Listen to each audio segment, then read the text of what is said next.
25 تشرين الثاني هي شرارة انتفاضة المرأة على السلطة التحكمية.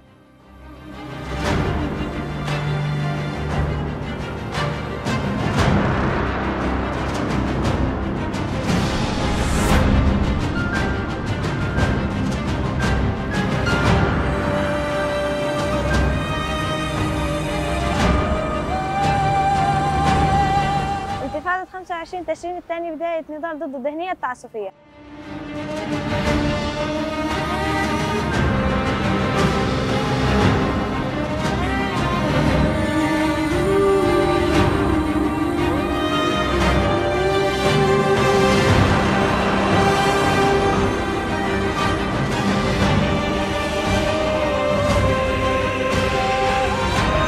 بدأنا مسيرة الانتفاضة على الظلم ضد القيود التي كنا مكبلين بها.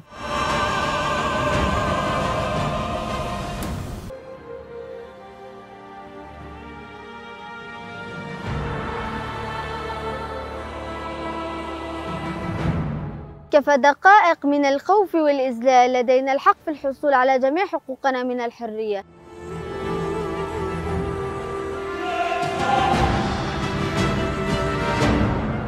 مرأة، حياة، حرة.